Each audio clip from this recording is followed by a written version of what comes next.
It's 10 a.m. Let's call this meeting to order. Would you please stand and give the pledge? Allegiance to the flag of the United States of America and to the republic for which it stands, one nation, under God, indivisible, with liberty and justice for all. At this time, I'll restate the agenda items. Ask for public input on non-agenda items or agenda items. We'll be limited to 3 minutes if you choose to provide your input and speak. Consent agenda items listed, unfinished business. We have a fire chief agreement, preliminary budget discussion, fee schedule review, surplus and capital items, discussion about board policy review, chief, ourselves. Are there any changes to the agenda? Do we have a motion to adopt the agenda? Second. All in favor? Aye. This time we'll ask for public input on non-agenda items. Seeing none, we will move forward to the consent agenda. Includes approval of meeting minutes and the checks. Do we have a motion to approve the consent agenda? So moved. Second. All in favor? Aye. Unfinished business, fire chief agreement.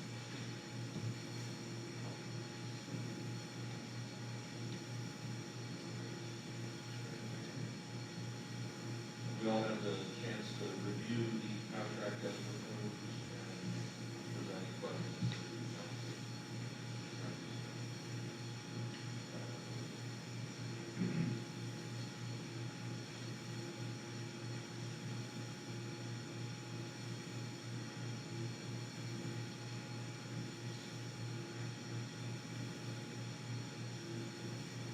We have a motion to approve the present fire chief agreement between the district and Chief Scotworth with an effective date of July 26, 2023. Second. Discussion.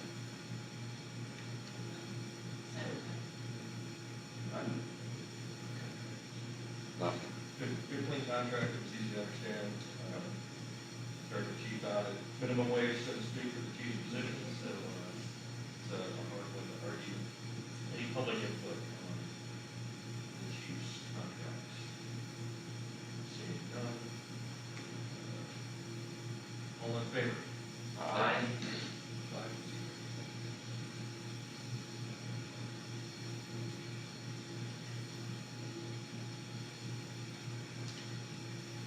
Next item on the agenda, preliminary budget sheet. So on the preliminary budget, so through, we're going to kind of go on the screen summary, general revenues and expenses, and we get into questions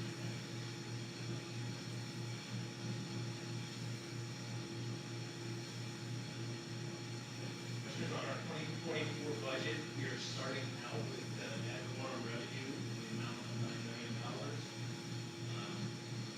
Comparison to the current year, we're under, that is currently working under budget with $15 million. We knew we were coming into this after our notice in July, 40% down. Under impact fees, current year, we're working on a $9,000 budget. We're estimated to have about $12,000 in the incoming year, setting the budget number at $40,000. Expecting quite a bit of redevelopment happening in these next years. Just for reference, in 2022, our Greenville project is providing about $58,000. We need to be a little conservative on that, but it's not conservative. Under life safety fees,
quite a jump.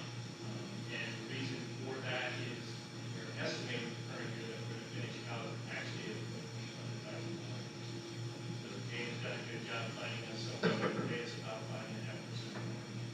So, okay, and that's the reason we're setting the interest at $525,000. Insurance grant program is $5,000. This is something that comes through each year, and it's a partnership with our insurance company, and we have good experiences, and they typically provide a check when we use equipment. Sale of assets, you'll see that set at 0. We know we likely will have sales, look at the different pieces of property we have in the next year, but when the sales happen, we did not budget anything in sale of assets. Keep on that, you anticipate bringing in proceeds from, say, sale of property, that we reserve for state project. Yeah, so if we sell the property, that's all gonna go into, it'll go into reserves, and ultimately it'll end up in an expense account when we get to the point of actually. On intergovernmental revenue, 13,900, that is a pass-through from the state, and that passes through to the employees for their degrees, for their advanced degrees associated with that.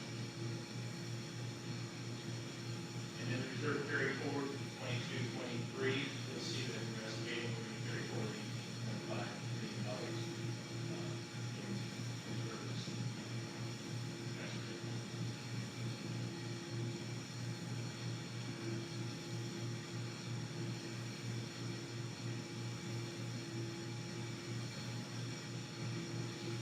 So just to estimate that, our total reserve, our total revenue for the year, we're estimating at $28,672,000. Questions on the revenue side?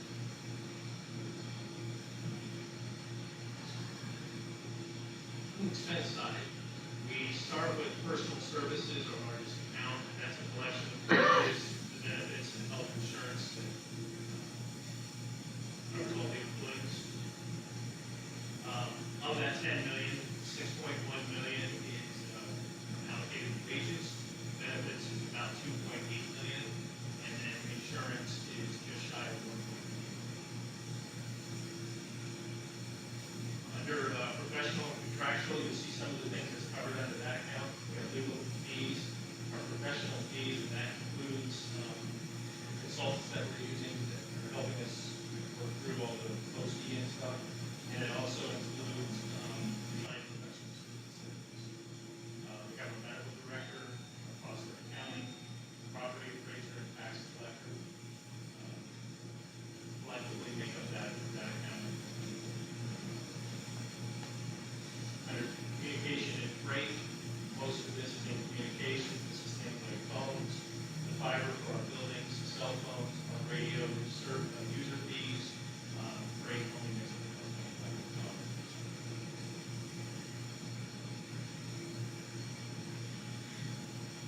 Occupancy expenses and commercial insurances. You see under occupancy, that's our day-to-day operations of our facilities, electric, water, garbage, etc. And then our commercial insurances.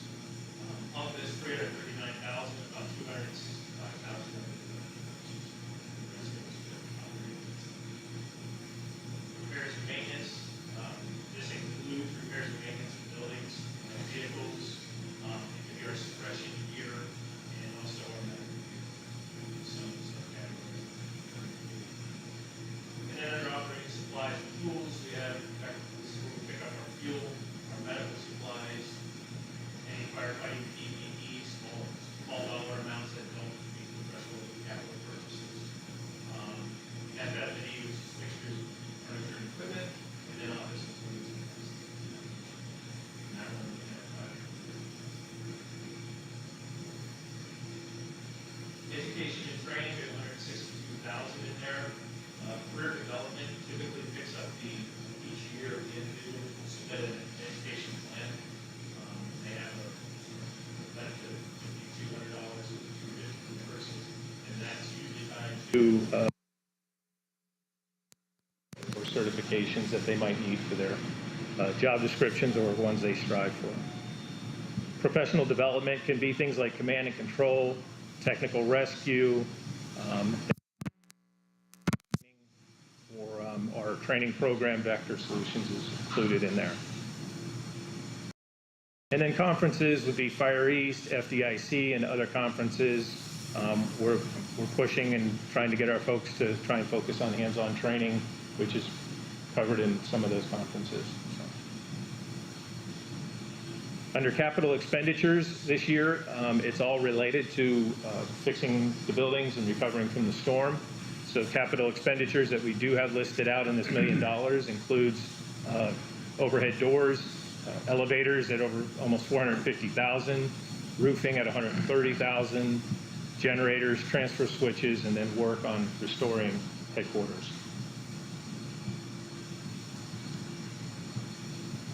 That brings our total operating expenses to $14,313,000 change. Any questions on expenses? Okay. In our reserves, we have a number of different accounts. Our capital sustainment plan is the plan that we work long-term to save up for our capital assets, those items over $5,000. You'll see that incorporated in that are our apparatus, which is large vehicles. Vehicles are our staff vehicles and our smaller units. Suppression equipment, this could be air pack replacements, things of that nature. Communications typically is going to be our emergency service radios that pass that threshold. Technology, equipment over $5,000, and then building improvements. So in that reserve account, we have $5 million this time. Building replacement, this is where we're picking up. This was called Station 31 and headquarters, but this $7 million right now, it also picks up Stations 32 and 33, which we're saving for over the long haul. And our cap plan right now calls for us to try and save up over the lifespan of the building 20% of its value, and then finance the other 80%.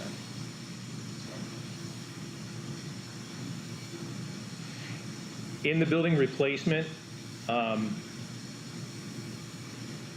these numbers, 20% saving for all 4 facilities is accounting for $3 million of it.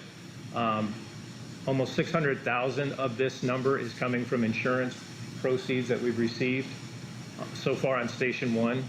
And then just for reference, when we changed the millage rate about 4 years ago to start saving for Station 31 and headquarters, that has produced about $3.6 million so far of this number.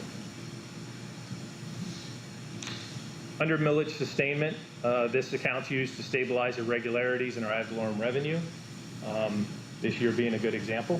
So currently this fund sits at about $2.5 million, and about $1.5 million of that is using to augment our operations for the upcoming year.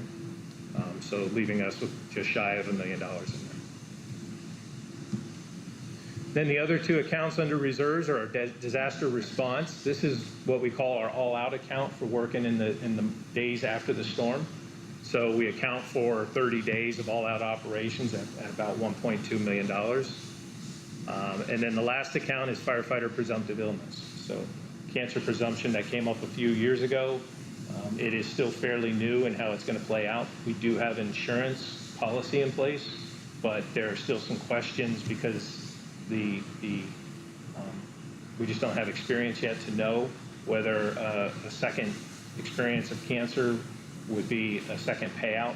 So we have a couple of payouts in here in case that happens and we're fully exposed to the risk.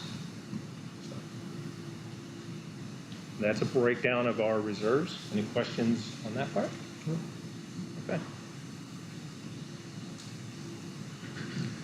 So just to summarize, we're coming in total revenues for 2024. We're expecting just over $10 million. We're expecting to carry forward $18.5 million. Our expenditures for the year are expected to be $14.3 million, with reserve funds finishing out at about $14.3 million. And our balanced budget will be at $28.672 million.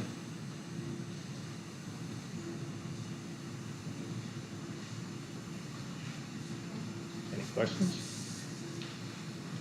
Questions, discussion? Nope, no. No? Presented very well, thank you. Thank you. Good. Thank you to Jane, as always, for Always. educating me quickly.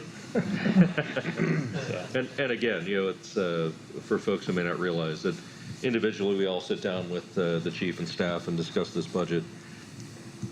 I'd say starting at about the 6-month point to start looking at the broad picture, and then Chief and I met last week or a little longer before that, and went through the line items one by one. We all had that opportunity, so. So there's no surprise. No, exactly, and I don't want the general public to think that we're just kind of breezing through this, because it's really looked at. It has taken actually quite a bit of our time. It has, To get to this, to say the least, point. and much more of Jane's time and Chief Worth's time, so. Okay. All right, any public input on the proposed budget? Seeing none, do we have a motion to approve the proposed budget moving forward in the budget process? So moved. Do we have a second? I'll second. All in favor? Aye. Carries 5-0. Thank you, Chief. Very good, thank you. Great work, Jane. Appreciate it. Thank you. Thank you, Jane. Thank you, Jane. Next item on new business, fee schedules. Guess we're back to the chief. Doesn't get a break. Commissioners, the fee schedule is a 16-page document. We didn't make a lot of changes in the fee schedule.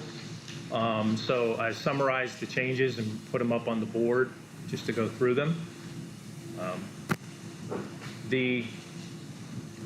Most of the fee schedule related, obviously, to building construction and things of that nature, fire alarms, fire sprinklers.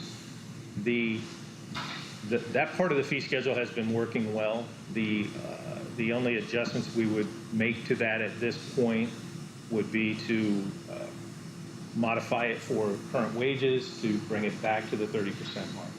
As Fire Official Campbell and I and Jane talked about it, we know we're going into reserves to cover our budget this year, but we also know the Islanders are struggling to get back.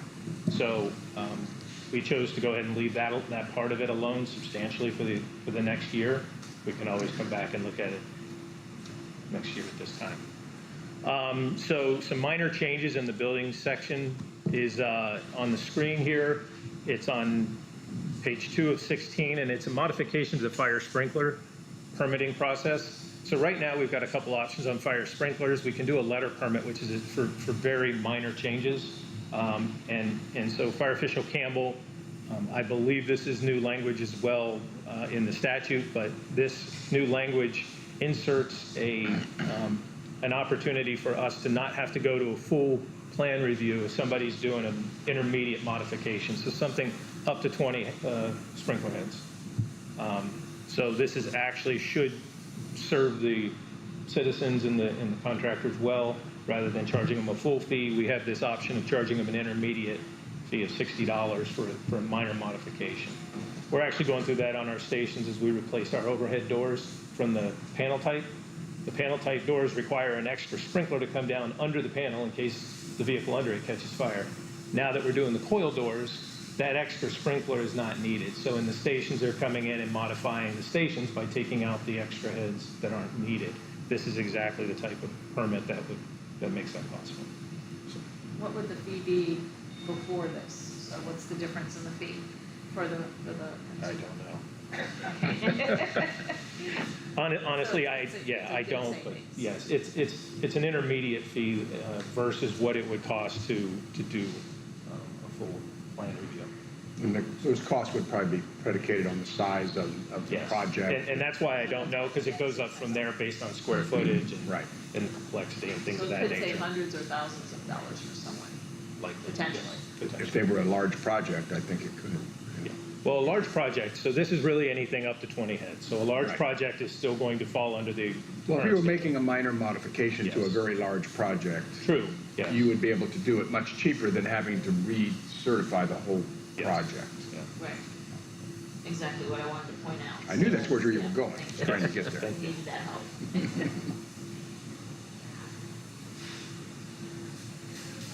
The next one, this is miscellaneous inspection fees, and Fire Official Campbell struck out emergency gate access. Reason being is that this inspection as she explained, it is done under a more global inspection. So this fee didn't really need to be there. It's already covered as inspectors are there doing a different, more global inspection. So, and then also the time-specific inspections weren't relevant anymore based on the other fees we already have. So we struck those out. The next one, which is the one we've been working on, is the special event fees. We have modified this completely. You'll see in your packet, I don't have it up here, but we struck out the entire special event chart as it is and created this new one. So on this new chart, what you'll see is it's hopefully easier for the public to use. In essence, a special event review, we did a time to task analysis, which includes the amount of time it would take Christina to receive an application, process it, get it in for review, the amount of time it would take for the reviewer to go through it, and also the inspector's time. And we use those to put this chart together. So in essence, if somebody comes in with a special event permit, we're looking at $115 per site plan. So if you can think of the boat races where they do Race Village, they do the block party, and they typically have something out here on the island somewhere, they might have 3 plan reviews and possibly 3 inspections. So if you remember in the current language, we have small event, medium event, and then multi-day or multi-location event where the fees jump up pretty drastically. We also have a provision in here if it's a complex event and it takes more time than the typical time to review a plan, we have the ability to capture that time in half-hour increments. In here, you'll see we've also retained the after-hours special event inspections. So if an inspector has to come in after hours to inspect a site plan, make sure everything is to design, then that rate exists at $95 per hour and a minimum of 2 hours for that inspector or inspectors. And then a couple new lines that we put in is a request for life safety specialists to attend an event, walk the event, be available. If this is something that the event planner sees a value in, then we will do what we can to accommodate that. And during the week, that's going to be based on availability. Different than the ops branch where we have folks that are on duty and off duty. During business hours, our life safety specialists are all on duty. So we don't have that flexibility to bring somebody in. So during business hours, it would be based on their availability. And then outside of business hours, we carry that same $95 per hour fee. Okay, a question. So if I were running an event, why would I ask someone to be there? Well, you Especially could, if I have to pay. sure. If you're the event planner, you're responsible for, let's say you're doing a bunch of food trucks, and the food trucks may not, you're doing your best to oversee them, but you just need help. And, they might have been compliant when they started, but they're not staying compliant through their operations. If you need an extra set of eyes to make sure that the event stays safe, then that option would be there for the event planner. Ultimately, the responsibility is on the event planner, and that's why we inspect before they start. Okay, so if I was doing one during business hours, why wouldn't I ask for support because it's free?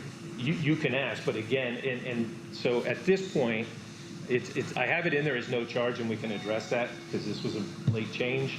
But during business hours, if we can provide them, and they're already on the books, my thought process is that this is beneficial to the community. But we could put it in the same way we put in an inspection fee. I'm not talking about the fee necessarily, but I'm just trying to, because this is new and have a chance to think about it. So what name of personnel, a position that would be there, that would be available, maybe walking around? This would be Chris or Bill, with the inspectors. Yeah.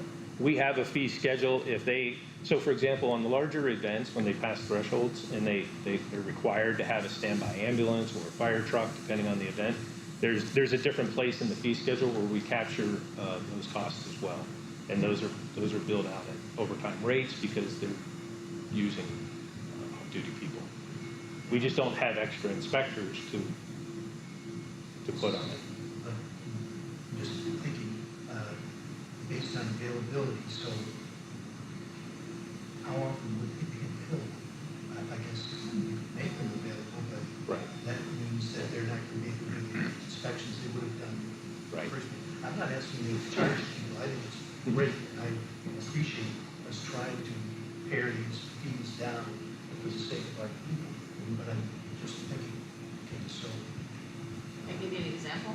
yeah, who's going to use this? If I ask for one, oh, not available. Well, I'll give you an I example. still need, So, I still want it, but for Taste of the Beach, I would love to have them, even if they're not there the whole time, when I do the Taste of the Beach event, it's a food event, people are eating, they're using open flame fire cooking. Even if they aren't there the whole day, if they could float through, just walk through the event, kind of put their eyes on everything as an event planner and organizer, to me, that gives me a level of confidence that not only is it myself watching and my team, but I also have professionals there watching and checking things as they float through. Maybe they're not there all day, maybe they pass through, once or twice during the 8-hour event, and just kind of help keep an eye. Now, in addition to that, if I had the event on a weekend, I would budget that $95 an hour to have them on site, because again, it's a food event, people are eating. You have all kinds of things that can go wrong, allergies, choking, things like that, you prepare for as an event planner.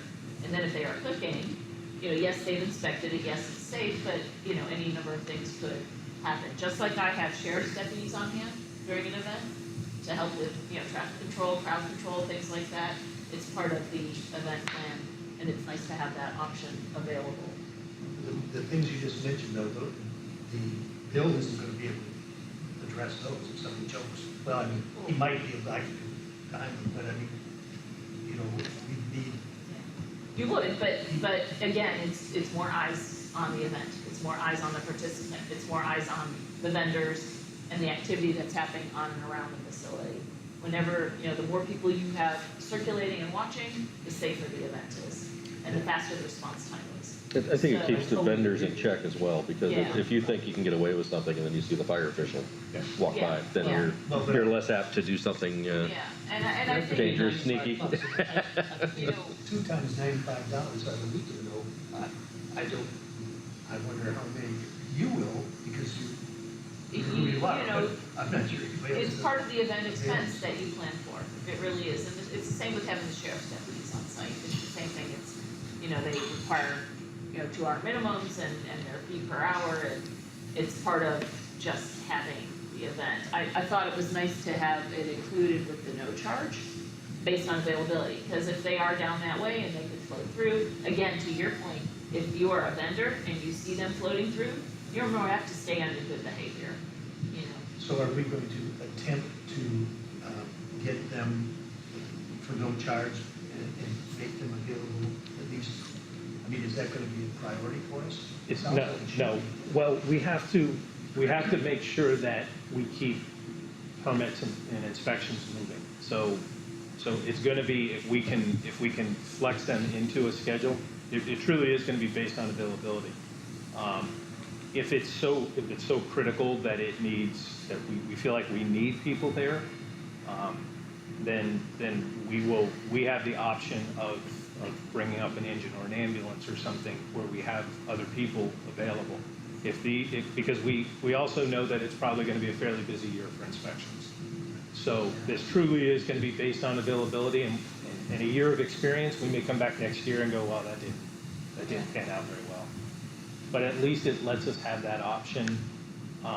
If we're planning their schedule for the day and we can plug them in for an hour or two to, based on availability, truly, then in my mind, it would be a good service to offer. sometimes they come out too.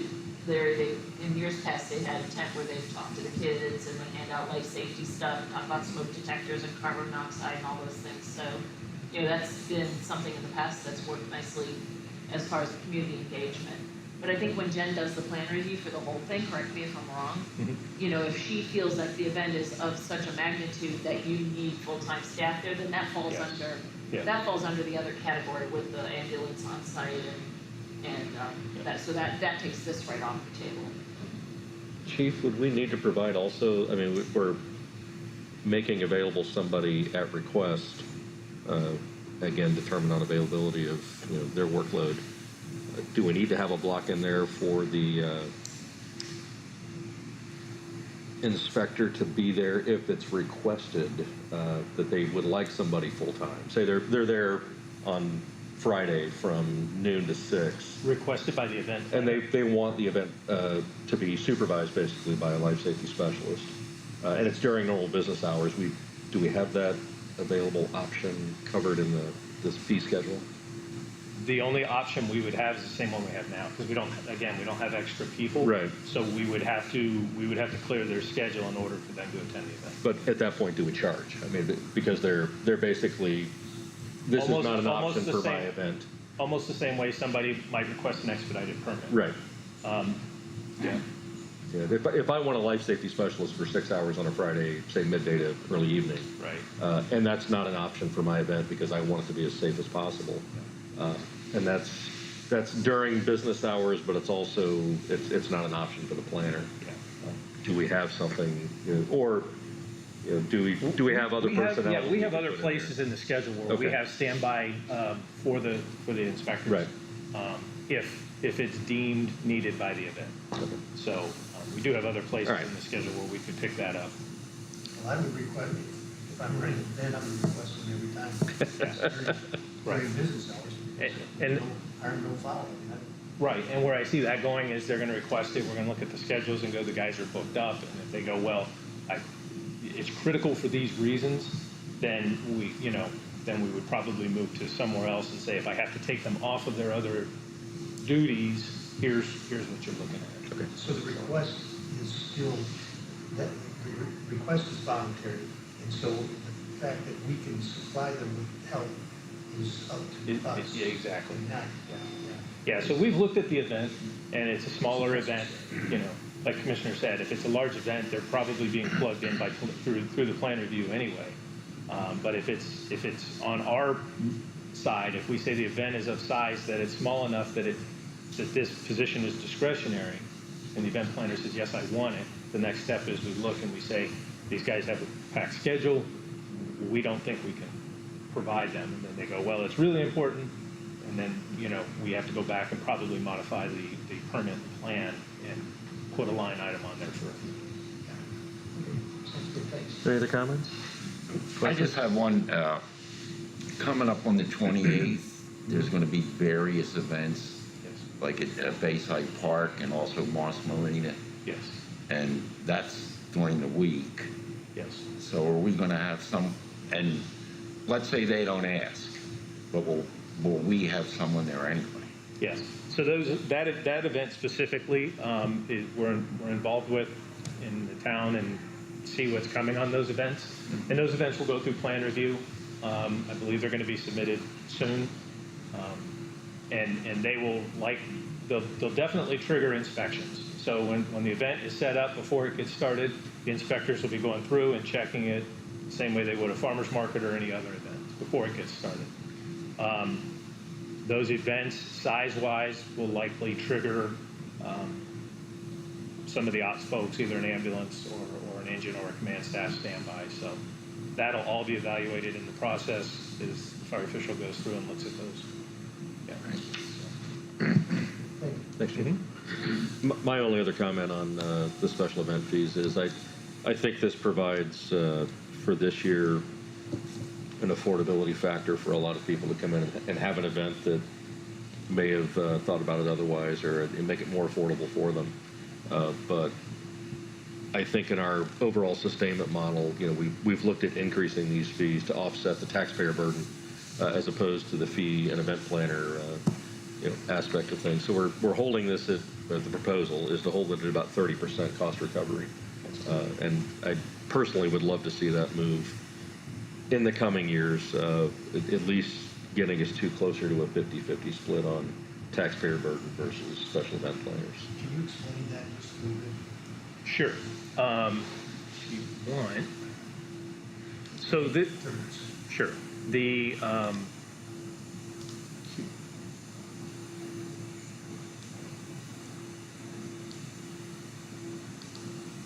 You guys can read that, right?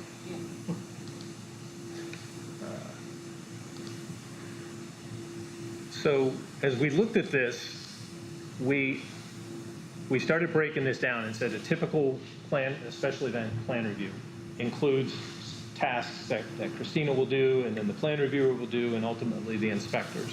So what you're seeing up here is a time to task in the different parts of what the assistant would do as the application comes in, how it's processed and pre-reviewed and then sent for ultimate plan review.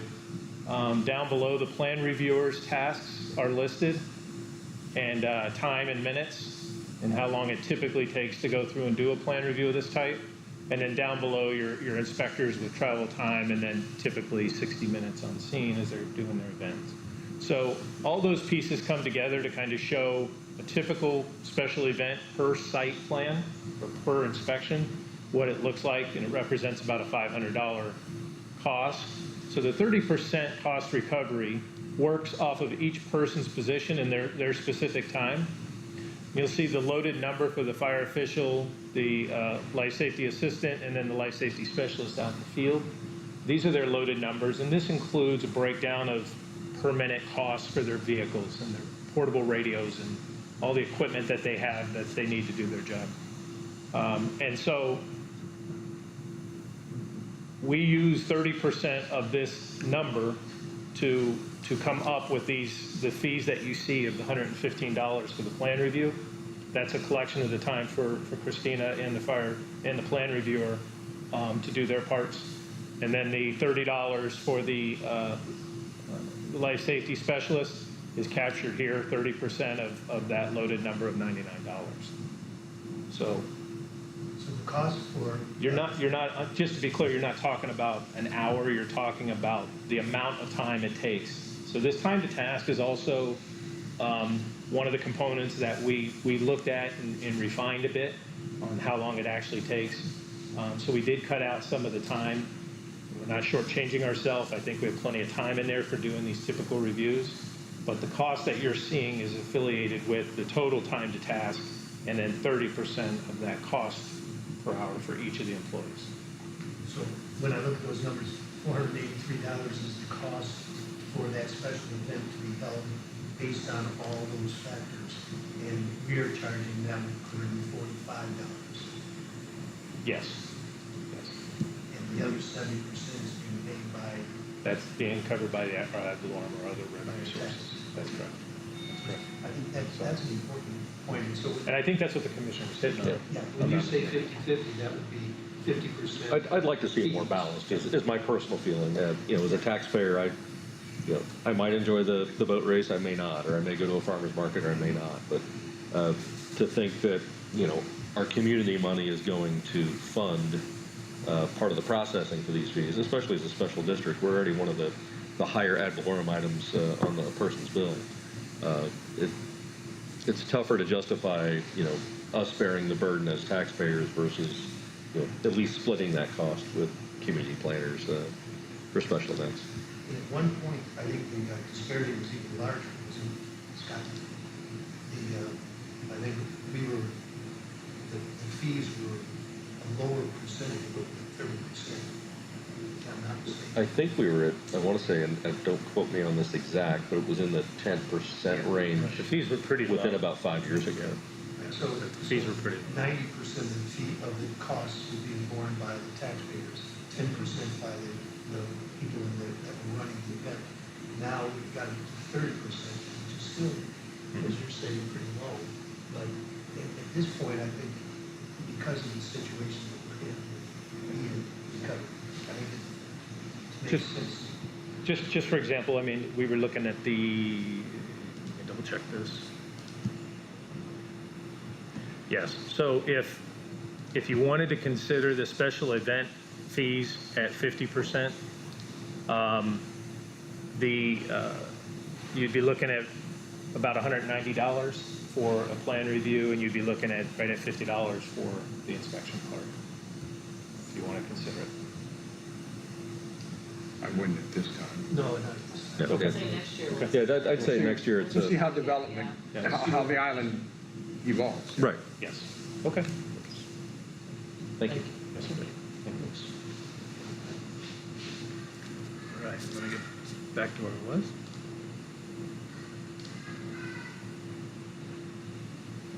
Any other questions on the special events? Good discussion. The next change is on page 13 out of 16, and that is, we've scratched out the Heart Saver CPR. The services we provide to the community is covered under Friends and Family CPR and AED training, so we struck that out. And that is the end of the changes. Okay, great. Okay.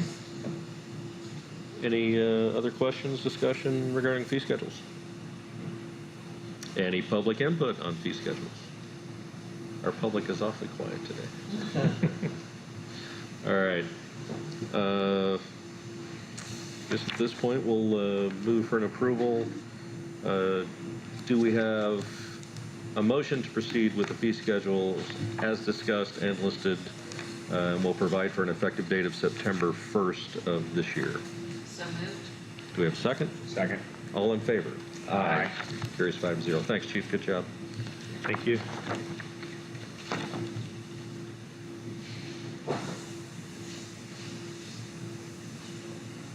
Next item on the agenda, surplus capital. Yes, thank you. We have 3 items that we are bringing forward for surplus. 2 of them are the green ambulances. Our intent is to move those vehicles to auction.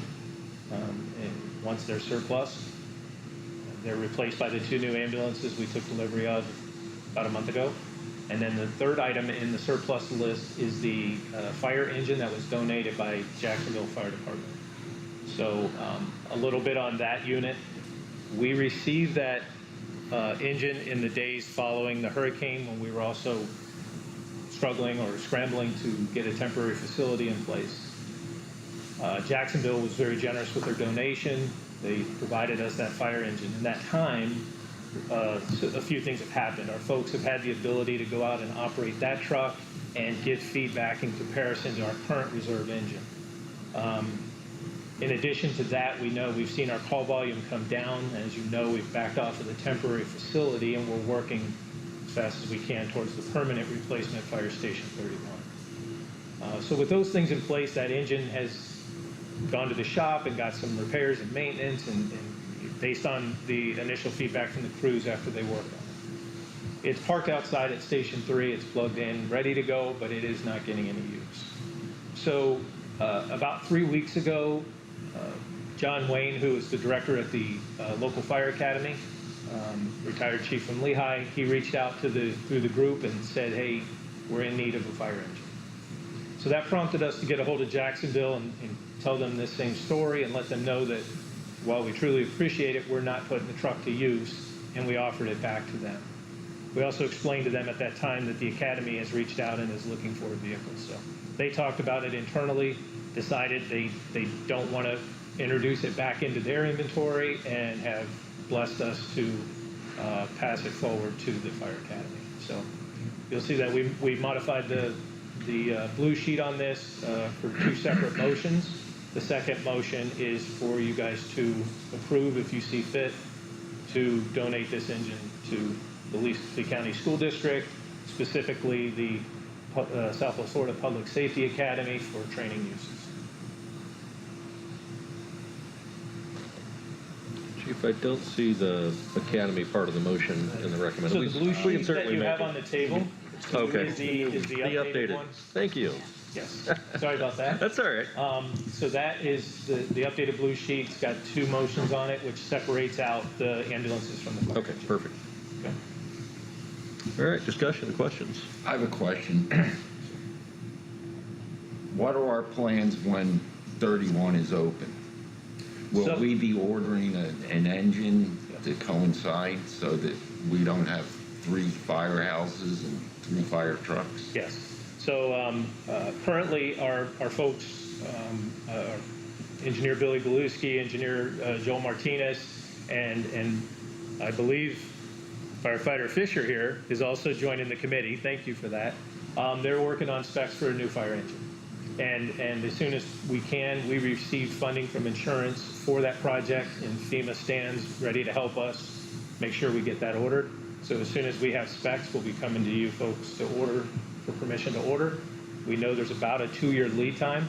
So my hope is that the engine's hitting the beach when the station is out of the ground, getting ready to open. But yes, we have a new fire engine in the works. My question is then, we're really, in some regards, planning for, as the island redevelops after the storm, we anticipate we're going to need this additional engine and this additional firehouse in the location that we're going to try to put it. So even though we don't need it today, because we're kind of in a shrunken position right after the storm, Right. it would be silly of us not to plan for what we know is inevitable development and growth Yes, sir. and demand for service. Correct, and that's the time frame is such, being able to expedite the fire stations. Part of the reason we've talked in past meetings about separating the station out, both for fiscal reasons, but also so that we can get through that design phase a little quicker because it's not a 30,000 square foot building. Right. So the hope is that that building is coming up and that truck is being built all at the same time. You know? Good. So, and the other component in that is in that time frame, is we know that schedule, when we know, we're designing the building and we're watching the ad valorem come back. We also will have to adjust our budget. We'll have to hire the people that we'll need to get Right. back to our staffing pre-storm and also do promotions. So, Okay. a lot of stuff is going to be happening in the next 2 or 3 years. Over the next, year to 2 years, I would Yes, say. sir. Any other questions, discussion? Public input? Seeing none. All right, at this time, I'll make a motion to surplus one 2004 Pierce fire engine as provided on the surplus list 2023-02, and to donate that asset to the Lee County School District Southwest Florida Public Service Academy with all laws and rules of the state of Florida. Do we have a second? I'll second it. All in favor? Aye. All right, do we have a motion to surplus the 2 ambulances as provided to go to auction? So moved. Do we have a second? Second. All in favor? Aye. Thank you very much, Chief. Thank you.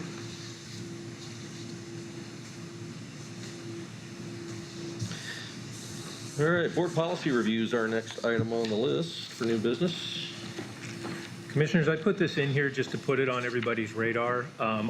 Your handbook calls for a review of your policies. I believe we have 5 in the district policy section, and come with recommended changes. So I just wanted to put it on the radar.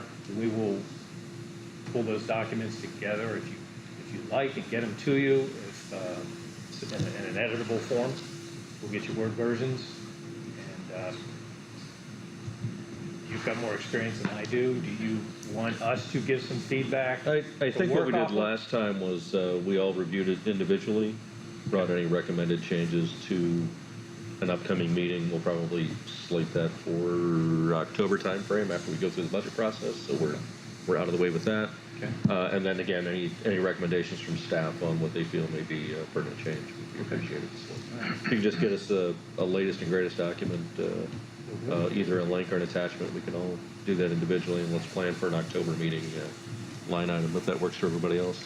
Yes. Good. Great, thank you. Thank you. Fire chief remarks. So the first thing I want to hit on, if I can, while I'm putting stuff up on the screen, is recently, well, back after the storm, we had Jacksonville Fire was here helping us with incident management, if you remember. We had some additional staff from Jacksonville. And Firehouse Subs, if you're not aware, is founded out of from 2 brothers who were firefighters in Jacksonville. They started out after Hurricane Katrina, heading over to Louisiana and helping out over there. And the foundation that is Firehouse Subs Foundation was born out of that initial effort. So with that, this year after Hurricane Ian, again, as we were scrambling and Jacksonville saw that we lost equipment, they made this recommendation and we submitted for a Firehouse Subs grant. So they have graciously provided us with the hydraulic tools you'll see up there, publicly known as Jaws of Life, but they're hydraulic extrication tools for, you know, cutting our way into cars and potentially buildings and things of that nature. So seeing the new risk that we had on the beach with all the buildings that were leaning and questionable, we received this grant, not only for these tools, but also for an extensive set of airbags, which are made for lifting heavy objects to the tune of 40, up to 40 or 50,000 pounds. So that's the other part of this. Engineer Galuski and firefighter Rojo on the board joined me at Firehouse Subs on College Parkway, and they presented us with the officially presented us with the grant for a total of $61,000. So definitely want to thank Firehouse Subs, and the local Firehouse Subs stores are owned by Dan and Lisa. You know, if you go into the stores and you look, Cape Coral, College Parkway, they have all kinds of memorabilia from the fire district where they're housed. So South Trail, Cape Coral, City of Fort Myers helped them dress out their store in the Forum. Just great people. They have 4 stores in the local area and just always very supportive. So several of the departments around the area have received these grants, and we're very appreciative of them for thinking of us. Yes? How do we go about training everybody with these items? So that's a good question. We have, with the tools, we have the folks from Hearst come in and they provide training. Now, we will put it in our schedule and have it in our schedule periodically, where typically alligator towing, we used to bring cars into the district, but with AFA gone, alligator towing out on Martin Luther King is typically where people go. And they will take cars, they will flip them over, they will stack one on the other and do all kinds of things to try and challenge you with how to, you know, cut a car or stabilize a car so it doesn't fall while you're cutting on it. Currently this week, some of our folks are doing, through the USAR training, are doing more advanced extrication training, and they're actually out at Alligator.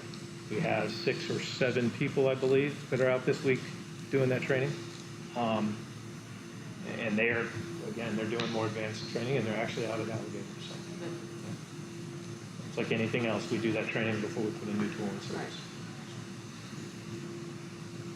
Awesome. Good, thank you. If you get a picture of you, then the guys using the bag, I'd like to see that bag that fits $50,000. Okay. Yeah, sure.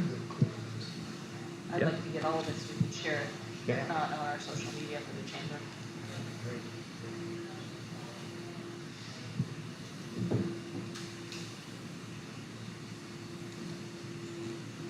Sure. Thank you. So the other thing I wanted to bring up is in our current budget, we have to buy our bunker gear. So our firefighting gear, if you remember a few years back, we bought a wholesale set, and then on 5 years later, we were going to buy another wholesale set. This is the year we were supposed to do the next 5 years. And so again, a committee of our folks who you know, take interest in this particular area looked at all the different bunker gear options, and we have not bought that gear. And the reason is that right now, the entire industry is going through an issue. I don't know if you've seen it in the news, but PFAS, the forever chemicals they're calling them, exists in the bunker gear in one or more layers of it. So the industry itself is rapidly working to find materials that are PFAS free. And so with that, I'd like to highlight Captain Chilson in doing an extensive amount of research and helping us come up with best practices on how to use our gear. So what this has led to is, you know, Captain Chilson's efforts, and then following up with the entire safety committee, they sat down, and there's also joint guidance from the IAFF and the IAFC on best practices. So we are in the process of implementing those best practices until further notice, which is basically limiting our exposure to using that gear unless it's essential call types and essential training types. So I just want to thank the safety committee and Captain Chilson and the others who, saw a problem, took it on, and they've come forward with a solution. So we'll be implementing that shortly.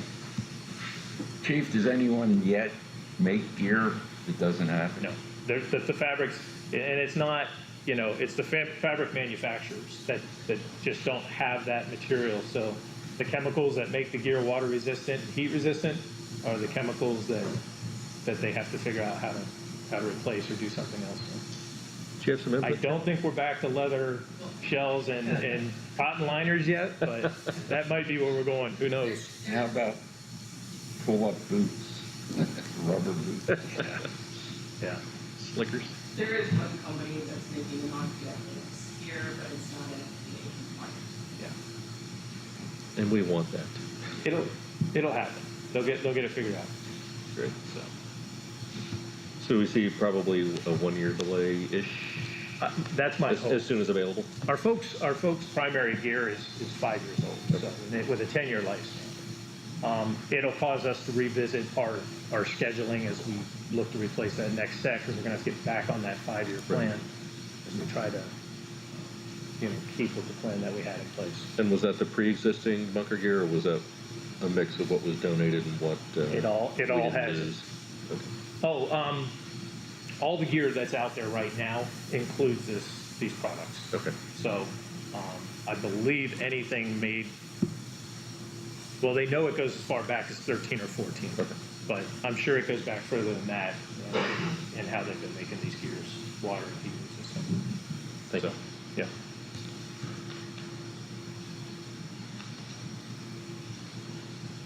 I hope by next month to have some information on both fire station site and the town. I spoke yesterday with the town manager and the mayor, and believe we've got some movement on the swapping of properties and fire station property. So I expect to have something for you guys next month. Okay.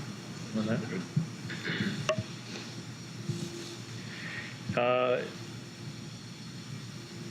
I'd like to highlight, if I can, Ben Knoll. You guys been in the office and know Ben.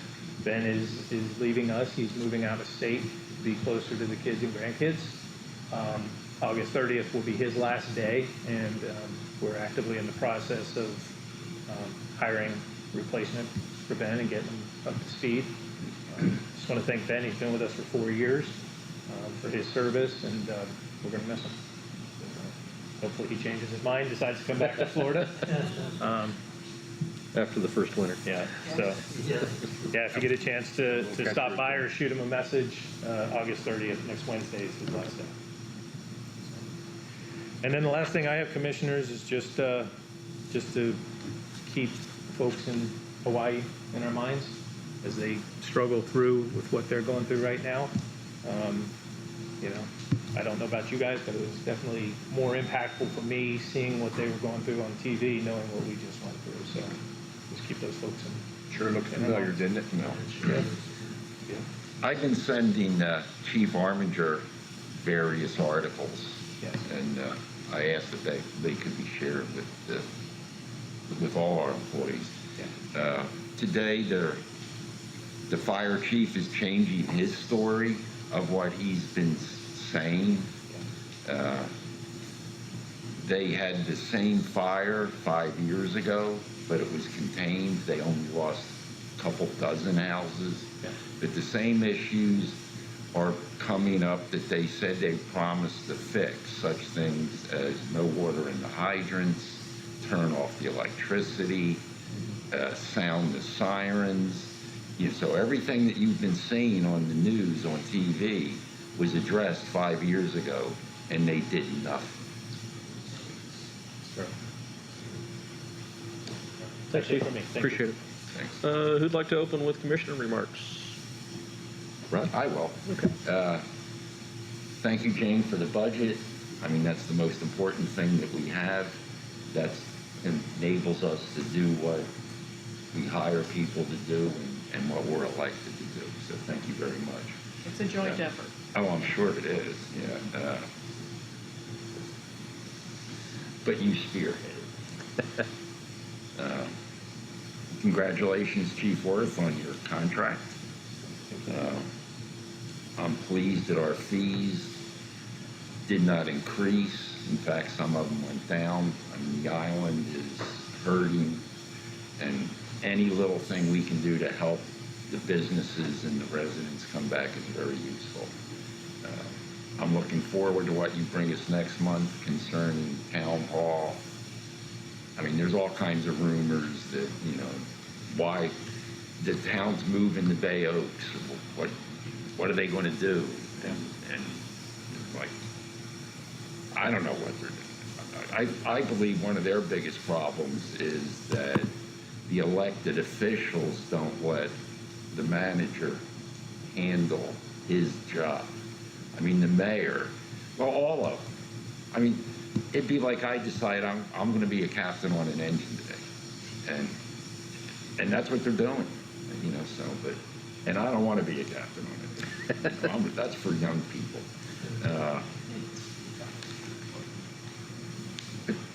The island's coming back. It's just going to take a while. Thank you. Thanks. Jim? Yes, first I would like to say congratulations, Chief, on the contract. So I presume we'll have some sort of a recognition of your becoming chief soon. We'll do that next meeting.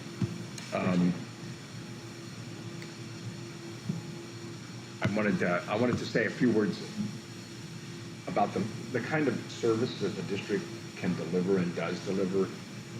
We had a call to the complex there where I live, Estero Cove, and the firefighters discovered that the Knox box wouldn't open because it was rusted shut, and we helped them take care of that particular emergency.